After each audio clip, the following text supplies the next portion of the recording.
Apollo. அப்பொழுது அலெக்சந்திரியா பட்டணத்தில் பிறந்தவனும் சாதுரியவானும் வேதாகமங்களில் வல்லவனுமான Apollo என்னும் பெயர் கொண்ட ஒரு யூதன் எபேசு பட்டணத்துக்கு வந்தான். அவன் கர்த்தருடைய மார்க்கத்திலே உபதேசிக்கப்பட்டு யோவான் கொடுத்த ஸ்நானத்தை மாத்திரம் அறிந்தவனாயிருந்து ஆவியில் அனலுள்ளவனாய் கர்த்தருக்கு அடுத்தவைகளை திட்டமாய் போதகம் பண்ணிக்கொண்டு வந்தான். அவன் ஜெப ஆலயத்தில் தைரியமாய் பேசத் தொடங்கின போது ஆக்கில்லாவும் பிரிஸ்கில்லாலும் அவன் பேசுகிறதை கேட்டு அவனை சேர்த்துக் கொண்டு தேவனுடைய மார்க்கத்தை அதிக திட்டமாய் அவனுக்கு விவரித்து காண்பித்தார்கள்.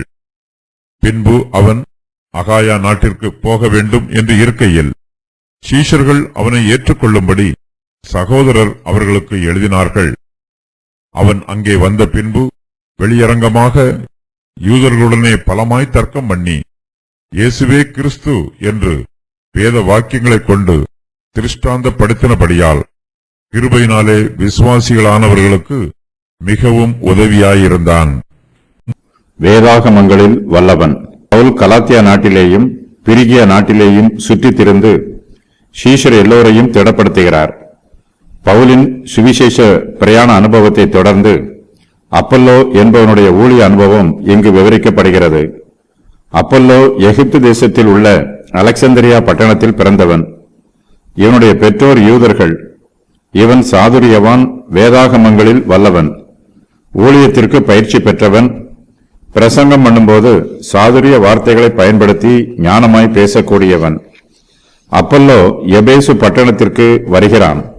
அவன் வேதாகமங்களில் வல்லவன் ஆனபடியினால் எபேசு பட்டணத்தில் வந்து கர்த்தருக்கு அடுத்தவைகளை திட்டமாய் போதகம் பண்ணுகிறான்.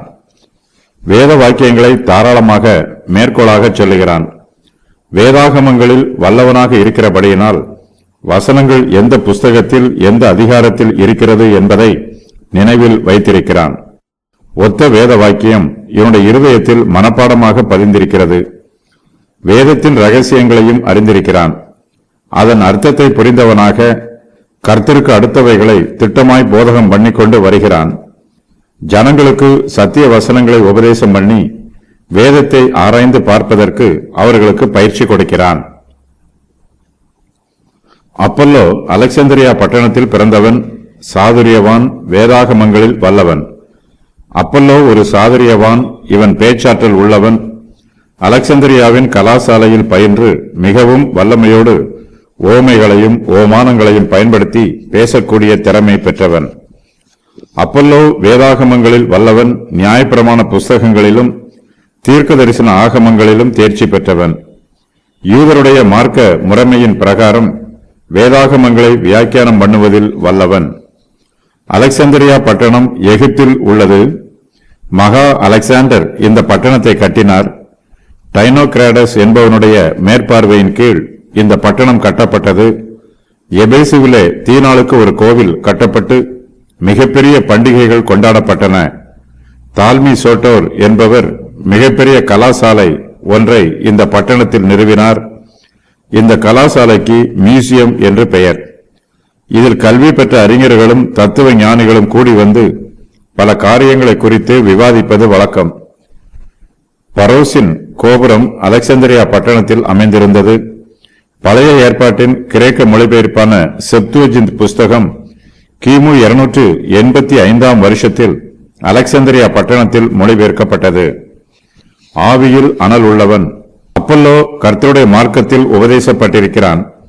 கிறிஸ்துவின் உபதேசத்தை குறித்து இவனுக்கு ஓரளவு தெரிந்திருக்கிறது. சுவிசேஷத்தின் ரகசியத்தையும் இவன் ஓரளவு புரிந்திருக்கிறான். ரட்சிப்பின் வழியை அறிந்திருக்கிறான். கிறிஸ்துவை பற்றி இவனுக்கு உபதேசிக்கப்பட்டிருக்கிறது. கர்த்தருடைய மார்க்கத்தில் அப்பல்லோவுக்கு ஓரளவே உபதேசிக்கப்பட்டிருந்தாலும் இவன் கர்த்தருக்கு அடுத்தவைகளை திட்டமாய் போதகம் பண்ணிக்கொண்டு வருகிறான். மற்றவர்களுக்கு போதகம் பண்ணுகிறவர்கள் முதலாவது தங்களுக்குள் போதிக்கப்பட்டிருக்க வேண்டும். கர்த்தருடைய வார்த்தை ஊழியக்காரர்களுக்கு உபதேசிக்கப்பட வேண்டும். கர்த்தருடைய வார்த்தையை பேசுவதற்கு மாத்திரம் உபதேசிக்கப்பட்டால் போதாது, கர்த்தருடைய வழியில் நடப்பதற்கும் உபதேசிக்கப்பட வேண்டும். கர்த்தருடைய வார்த்தையை பேசுவதற்கு நம்முடைய நாவு பயிற்சி பெற்றிருந்தால் மாத்திரம் போதாது, கர்த்தருடைய வழியில் நடப்பதற்கு நம்முடைய கால்களும் பயிற்சி பெற்றிருக்க வேண்டும். அப்பல்லோ கர்த்தருடைய மார்க்கத்தில் உபதேசிக்கப்பட்டிருக்கிறான். ஆனால் இவன் யோவான் கொடுத்த ஸ்நானத்தை மாத்திரம் அறிந்தவனாய் இருக்கிறான். கர்த்தருக்கு வழியை ஆயத்தப்படுத்துவது எப்படி என்பது அப்பல்லோவுக்கு தெரிந்திருக்கிறது. ஆனால் கர்த்தரே வழி என்பது அவனுக்கு இன்னும் சரியாக தெரியவில்லை. யோவான் கொடுத்த ஞானஸ்நானத்தை மாத்திரம் அப்பல்லோ பெற்றிருக்கிறான். இன்னும் பரிசுத்த ஆவியின் அபிஷேகத்தை பெற்றுக்கொள்ளவில்லை. அப்பல்லோவிடத்தில் ஒரு சில குறைகள் காணப்பட்டாலும் கர்த்தர் தனக்கு கொடுத்த வரத்தை அவன் விசுவாசத்தோடும் உண்மையோடும் பயன்படுத்துகிறான். கர்த்தருடைய மார்க்கத்தில் உபதேசிக்கப்பட்டவனாக கர்த்தருக்கு அடுத்தவைகளை திட்டமாய் போதிப்பதற்கு எபேசு பட்டணத்திற்கு வந்திருக்கிறான். கர்த்தர் தனக்கு கொடுத்த வரங்களை எபேசு பட்டணத்திலே பயன்படுத்துகிறான். ஆவியில் அனல் உள்ளவனாக கர்த்தருக்கு அடுத்தவைகளை திட்டமாய் போதகம் பண்ணிக்கொண்டு வருகிறான். பரிசுத்த ஆவியானவருடைய அற்புதங்களை செய்கிற வரம் அப்பல்லோவினிடத்தில் இல்லை. ஆனாலும் தன்னிடத்தில் இருக்கிற வரத்தை உண்மையாய் பயன்படுத்துகிறான். அப்பல்லோ அறிவில் சிறந்தவன், வேதாகமங்களில் வல்லவன், சாதுரியமாக பேசக்கூடியவன். கர்த்தர் தனக்கு கொடுத்திருக்கிற இந்த தாளந்துகளை பயன்படுத்தி போதகம் பண்ணுகிறான். அவனுடைய இருதயம் செம்மையாய் இருக்கிறது. ஆவியில் அனல் உள்ளவனாய் இருக்கிறான். தன்னுடைய பிரசங்கத்தை கேட்போரிடத்தில் அன்பு கூறுகிறான். தேவனுடைய வெளிச்சம் இவனிடத்தில் பிரகாசமாய் இருக்கிறது. கர்த்தர் தனக்கு கொடுத்த ஊழியத்தை உண்மையாய் செய்கிறான். சாதுரியமாக பிரசங்கம் பண்ணுகிறான். இவன் ஆவியில் அனல் உள்ளவனாய் சாதுரியவானாயும் வேதாகமங்களில் வல்லவனாயும் இருப்பது இவனுடைய விசேஷித்த தாளந்துகளாக இருக்கிறது. ஒரு சில ஊழியக்காரர்கள் ஆவியில் அனல் உள்ளவர்களாக இருப்பார்கள். ஆனால் அவர்கள் வேதாகமங்களில் வல்லவர்களாக இருக்க மாட்டார்கள். ஒரு சிலர் சாதுரியமாக பிரசங்கம் பண்ணுவார்கள், வேதாகமங்களில் வல்லவர்களாகவும் இருப்பார்கள். ஆனால் அவர்களிடத்தில் ஜீவன் இருக்காது. ஆவியில் அனல் உள்ளவர்களாக இருக்க மாட்டார்கள். கர்த்தருடைய ஊழியக்காரர்களிடத்தில் இம்மூன்று குணங்களும் சேர்ந்திருக்க வேண்டும். சாதுரியவான்களாகவும் வேதாகமங்களில் வல்லவர்களாகவும் ஆவியில் அனல் உள்ளவர்களாகவும் இருக்க வேண்டும். அப்பல்லோ சாதுரியவானாகவும் வேதாகமங்களில் வல்லவனாகவும் ஆவியில் அனல் உள்ளவனாகவும் இருக்கிறான். கர்த்தருக்கு அடுத்தவைகளை திட்டமாய் போதகம் பண்ணுகிறான். ஜப ஆலயத்தில் தைரியமாய் பிரசங்கம் பண்ணுகிறான். இவனுடைய பிரசங்க வார்த்தைகள் எல்லாம் நிதானமாக இருக்கிறது. ஆராய்ந்து அறிந்து அளந்து பேசுகிறான். இவனுக்கு யோவான் கொடுத்த ஸ்நானம் மாத்திரமே தெரிந்திருக்கிறது. இது கிறிஸ்துவின் சுவிசேஷத்தினுடைய ஆரம்பம். ஆரம்பத்தை மாத்திரம் தெரிந்து வைத்திருந்தாலும் தனக்கு தெரிந்ததை திட்டமாய் போதகம் பண்ணுகிறான். கர்த்தரிடத்தில் எப்படி போவது என்பதும் கர்த்தருக்கு அடுத்தவைகளும் அவனுக்கு தெரிந்திருக்கிறது. கர்த்தரே வழி என்னும் சத்தியம் இவனுக்கு இன்னும் தெரியவில்லை. தனக்கு ஓரளவு மாத்திரமே தெரிந்திருந்தாலும் தனக்கு தெரிந்திருப்பதை தைரியமாய் பேசுகிற கிருபையை பெற்றிருக்கிறான். ஜெப ஆலயத்திற்கு போகிறான். ஜெப ஆலயத்தில் உள்ள யூதர்கள் ஜனங்கள் மத்தியில் அதிகாரம் உள்ளவர்கள். ஆனாலும் அவர்கள் மத்தியிலும் பயப்படாமல் தைரியமாய் கர்த்தருக்கு அடுத்தவைகளை திட்டமாய் போதகம் பண்ணுகிறான். அப்பல்லோ கர்த்தருடைய மார்க்கத்தில் உபதேசிக்கப்பட்டவன், ஆவியில் அனல் உள்ளவனாக இருந்தான். கர்த்தருக்கு அடுத்தவைகளை திட்டமாய் போதகம் பண்ணிக்கொண்டு வந்தான். ஆனாலும் யோவான் கொடுத்த ஸ்நானத்தை மாத்திரம் அறிந்தவனாய் இருந்தான். பவுலின் உடன் ஊழியக்காரர்களான ஆக்கில்லா, பிரிஸ்கில்லாள் ஆகியோர் மூலமாக அப்பல்லோவிற்கு பூரண சுவிசேஷத்தை வெளிப்படுத்த கர்த்தர் சித்தம் கொண்டார். அதன் பின்பு அப்பல்லோ மற்ற விசுவாசிகளோடு சேர்ந்து ஊழியம் செய்தான்.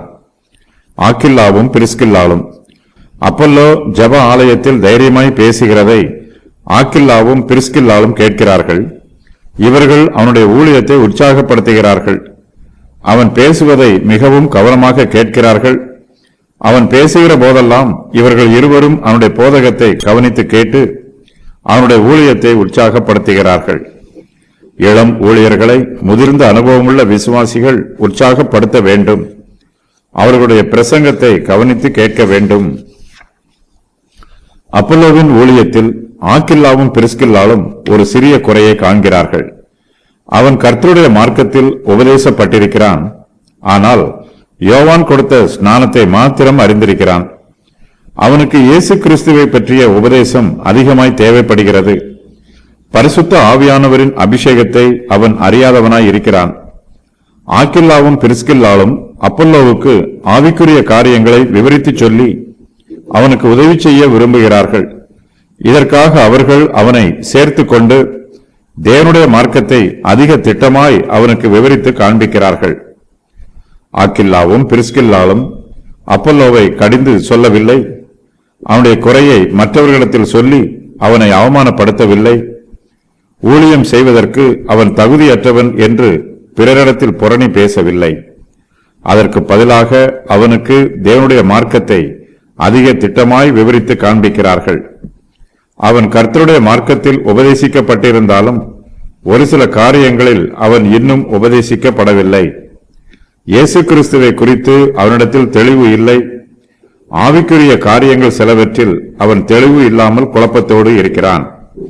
ஆக்கில்லாவும் பிரிஸ்கில்லாலும் அவனை தங்களிடத்தில் சேர்த்து கொண்டு அவனுக்கு தெரிய வேண்டிய காரியங்களை விவரித்து காண்பிக்கிறார்கள். அவனுடைய குழப்பத்தை நீக்குவதற்கு உதவி புரிகிறார்கள்.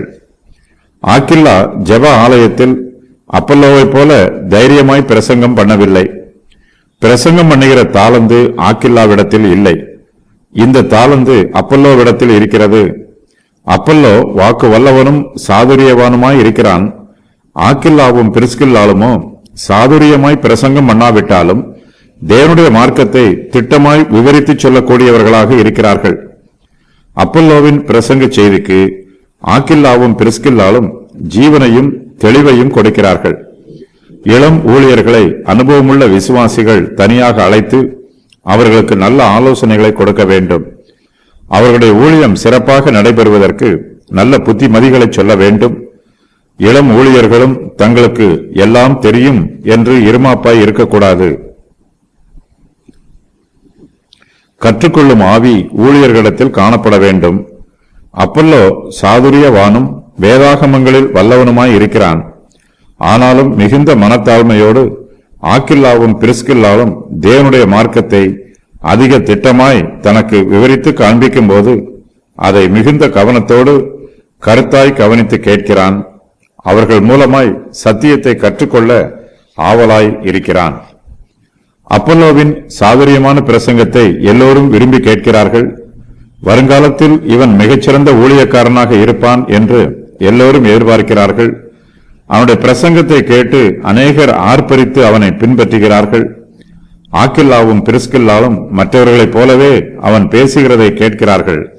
ஆனால் மற்றவர்களைப் போல இவர்கள் சும்மா இருக்காமல் அவனை தங்களிடத்தில் சேர்த்து கொண்டு தேவனுடைய மார்க்கத்தை அதிக திட்டமாய் அவனுக்கு விவரித்து காண்பிக்கிறார்கள். ஆக்கில்லாவும் பிரிஸ்கில்லாலும் கூடாரம் பண்ணுகிற தொழிலை செய்கிறவர்கள். அப்பல்லோவோ சாதுரியமாய் பிரசங்கிக்கக்கூடியவன். ஆனாலும் தன்னுடைய தவறுகள் சுட்டி காண்பிக்கப்படும் போது அப்பல்லோ அதற்கு செவி கொடுக்கிறான். தன்னுடைய தவற்றை திருத்திக் கொள்கிறான். இளம் ஊழியர்கள் அனுபவம் மிகுந்த விசுவாசிகளிடம் பேசி பழக வேண்டும். அவர்களுடைய ஆவிக்குரிய ஆலோசனைகள் இளம் ஊழியருக்கு மிகவும் பிரயோஜனமாயிருக்கும். அப்பல்லோ ஏற்கனவே வேதாகமங்களில் வல்லவனாயிருக்கிறான். ஆனால் இந்த வேத அறிவில் அவன் திருப்தி அடைந்து விடவில்லை. எல்லாம் அடைந்தாயிற்று என்று நினைத்து இதற்கு மேல் அறிவை வளர்த்துக் கொள்ளாமல் சும்மா இருக்கவில்லை. தனக்கு ஓரளவுதான் தெரியும் என்றும் இன்னும் அறிந்து கொள்ள வேண்டியது ஏராளமாய் இருக்கிறது என்று நினைத்து எப்போதுமே கற்றுக்கொள்ள ஆயத்தமாய் இருக்கிறான். ஆக்கில்லாவோடு பிரிஸ்கில்லாலும் சேர்ந்து கொண்டு தேவனுடைய மார்க்கத்தை அப்பல்லோவுக்கு அதிக திட்டமாய் விவரித்து காண்பிக்கிறாள். பிரிஸ்கில்லால் தேவனை பற்றிய அறிவில் சிறந்து விளங்கினாலும் அப்பல்லோவை வெளிப்படையாக குறை கூறாமல் கணவனும் மனைவியுமாக சேர்ந்து அப்பல்லோவை தனியாக அழைத்து அவனுக்கு தேவனுடைய மார்க்கத்தை அதிக திட்டமாய் விவரித்து காண்பிக்கிறார்கள். அகாயா நாடு கொரிந்து சபையில் ஊழியம் செய்வதற்கு ஊழியக்காரர்கள் தேவைப்படுகிறார்கள். பவுல் கொரிந்து பட்டணத்தில் கிறிஸ்துவின் சுவிசேஷத்தை பிரசங்கித்து கர்த்தருடைய ஊழியத்தை ஆரம்பித்து வைக்கிறார். பவுலின் பிரசங்கத்தினால் அநேகர் சுவிசேஷத்தை ஏற்றுக்கொள்கிறார்கள். இயேசு கிறிஸ்துவை விசுவாசிக்கிறார்கள். அவர்கள் விசுவாசத்தில் உறுதிப்பட வேண்டும். பவுல் இங்கு ஊழியம் செய்த பின்பு கொரிந்து பட்டணத்தை விட்டு வேறு தேசங்களுக்கு ஊழியம் செய்ய போகிறார். இங்கு ஊழியம் செய்ய ஊழியக்காரர் தேவைப்படுகிறார். அந்த வெற்றிடத்தை அப்பல்லோ நிரப்புவதற்கு ஆயத்தமாயிருக்கிறான். பவுல் சுவிசேஷத்தை விதைத்து நாட்டியிருக்கிறார். அப்பல்லோ பவுல் நாட்டியதற்கு நீர்ப்பாய்ச்ச ஆயத்தமாயிருக்கிறான். அப்பல்லோ அகாயா நாட்டிற்கு போக வேண்டும் என்று இருக்கிறான். அகாயா நாட்டிலே கர்த்தர் தனக்கென்று ஒரு ஊழியத்தை வைத்திருக்கிறார் என்று அப்பல்லோ விசுவாசிக்கிறான். ஆவியானவரோ அப்பல்லோவின் இருதயத்தில் இப்படிப்பட்ட வாஞ்சையை கொடுக்கிறார். அப்பல்லோவின் சிநேகிதரும் அவனை அகாயா நாட்டிற்கு போகுமாறு உற்சாகப்படுத்துகிறார்கள். அங்குள்ள சீஷர்கள் அப்பல்லோவை ஏற்றுக்கொள்ளும்படி எபேசுவில் உள்ள சகோதரர் அவர்களுக்கு நிருபங்களை எழுதுகிறார்கள். அப்பல்லோ எபேசு பட்டணத்தில் இருந்து அகாயா பட்டணத்திற்கு போவதினால் எபேசு பட்டணத்தில் உள்ள சகோதரருக்கு இழப்பு உண்டாகும். அப்பல்லோவின் பிரசங்கத்தை இவர்களால் கேட்க முடியாது. ஆனாலும் கர்த்தருடைய ஊழியம் தங்கள் மத்தியில் மாத்திரமே நடைபெற வேண்டும் என்று எபேசு பட்டணத்தில் உள்ள சகோதரர்கள் சுயநலத்தோடு இல்லை, தங்கள் மத்தியில் ஆவியில் அனல் உள்ளவனாய் கர்த்தருக்கு அடுத்தவைகளை திட்டமாய் போதகம் பண்ணி கொண்டு வந்த அப்பல்லோவை அகாயா நாட்டிற்கு அனுப்பி அங்குள்ளவர்களுக்கு உதவி செய்ய ஆயத்தமாய் இருக்கிறார்கள். அவனை அனுப்பும்போது அவனை ஏற்றுக்கொள்ளும்படி அங்குள்ள சகோதரருக்கு நிருபங்களையும் எழுதுகிறார்கள். மிகவும் உதவியாய் இருந்தான். அப்பல்லோ அகாயா நாட்டிற்கு வந்த பின்பு வெளியரங்கமாய் யூதர்களுடனே பலமாய் தர்க்கம் பண்ணுகிறான். இயேசுவே கிறிஸ்து என்று வேத வாக்கியங்களை கொண்டு திருஷ்டாந்தப்படுத்துகிறான். கிருபையினாலே விசுவாசிகள் ஆனவர்களுக்கு மிகவும் உதவியாக இருக்கிறான். இயேசு கிறிஸ்துவை விசுவாசிக்கிறவர்கள் எல்லோரும் தேவனுடைய கிருபையினாலேயே அவரை விசுவாசிக்கிறார்கள். விசுவாசம் அவர்களுடைய சுய முயற்சியினால் வருவதில்லை. தேவனே தம்முடைய ஈவாக நமக்கு விசுவாசத்தை கொடுக்கிறார். நாம் தேவ கிருபையினாலே கர்த்தரை விசுவாசித்தாலும் நமக்கு இன்னும் ஆவிக்குரிய உதவி தேவைப்படுகிறது. உண்மையுள்ள ஊழியக்காரர்கள் கிருபையினாலே விசுவாசிகள் ஆனவர்களுக்கு மிகவும் உதவியாக இருக்க வேண்டும். இதுவே ஊழியக்காரர்களின் மெய்யான ஊழியம். அவிசுவாசிகள் ஊழியத்திற்கு எதிர்த்து நிற்பார்கள். அவர்கள் பல காரியங்களை குறித்து தர்க்கம் பண்ணுவார்கள். புதிய விசுவாசிகளினால் அவர்களுக்கு எதிர்த்து நின்று தர்க்கம் பண்ண முடியாது. அப்பல்லோவை போல கர்த்தருடைய மார்க்கத்தில் திட்டமாய் உபதேசிக்கப்பட்டிருக்கிற ஊழியக்காரர்கள் அவிசுவாசிகளின் தர்க்கங்களுக்கு ஆவிக்குரிய பிரதியுத்தரம் சொல்ல வேண்டும். அவர்களுடைய வீண் பேச்சுக்களை அடக்க வேண்டும். அவர்களுக்கு அவமானம் உண்டாகத்தக்கதாக தெளிவாக பதில் சொல்ல வேண்டும். அப்பல்லோ யூதர்களுடனே வெளியரங்கமாகவும் பலமாயும் தர்க்கம் பண்ணுகிறான். அவர்களிடத்தில் பேசும்போது ஆத்தும தாகத்தோடும் ஆத்தும பாரத்தோடும் பேசுகிறான். அவர்களுக்கு புரியும் விதத்திலும் அவர்கள் சத்தியத்தை ஏற்றுக்கொள்ளும் விதத்திலும் அவர்களுடனே தர்க்கம் பண்ணுகிறான். இயேசுவே கிறிஸ்து என்னும் சத்தியத்தை யூதர்கள் ஏற்றுக்கொள்ள வேண்டும். யூதருடைய பிரமாணமும் இந்த சத்தியத்தை அவர்களுக்கு விளக்கமாய் சொல்லுகிறது. விசுவாசம் கேள்வியினால் வரும். யூதர்கள் அப்பல்லோவின் மூலமாக இயேசுவே கிறிஸ்து என்னும் சத்தியத்தை தங்கள் காதுகளினால் கேட்டு தேவ கிருபையினால் விசுவாசிக்கிறார்கள். இயேசு கிறிஸ்துவை பிரசங்கிப்பதே ஊழியக்காரரின் வேலை. இயேசுவே கிறிஸ்து என்று வேத வாக்கியங்களை கொண்டு ஊழியக்காரர்கள் திருஷ்டாந்தப்படுத்த வேண்டும். புறஜாதியாரோடு தர்க்கம் பண்ணும்போது ஊழியக்காரர்களுக்கு வேத வாக்கியங்களே ஆதாரமாக இருக்க வேண்டும். வீண் வார்த்தைகளை அலப்பக்கூடாது. உலக பிரகாரமான சம்பாஷணைகளுக்கு முக்கியத்துவம் கொடுக்கக்கூடாது. வேத வசனங்களை இருபுறமும் கருக்குள்ள பட்டயமாக பயன்படுத்தி ஆவிக்குரிய யுத்தம் பண்ண வேண்டும். ஊழியக்காரர்கள் சத்தியத்தை பிரசங்கம் பண்ணினால் மாத்திரம் போதாது, சத்தியத்தை நிரூபிக்க வேண்டும். சத்தியத்திற்கு விரோதமாக எழுப்பப்படும் தர்க்கங்களுக்கு பிரதியுத்தரம் சொல்ல வேண்டும். சத்தியத்தை வேத வாக்கியங்களை கொண்டு திருஷ்டாந்தப்படுத்த வேண்டும். தாழ்மையோடு நாம் பேசினாலும் பரிசுத்த ஆவியானவருடைய வல்லமையோடும் அதிகாரத்தோடும் பேச வேண்டும். இயேசு கிறிஸ்துவின் நாமம் மகிமைப்பட வேண்டும் என்பதும் ஆத்துமாக்கள் ரட்சிக்கப்பட வேண்டும் என்பதுமே நம்முடைய பிரதான இலக்காக இருக்க வேண்டும். அப்பல்லோ அகாயா நாட்டிலே கிருபையினால் விசுவாசிகளானவர்களுக்கு தன் ஊழியத்தின் மூலமாய் மிகவும் உதவியாய் இருக்கிறான்.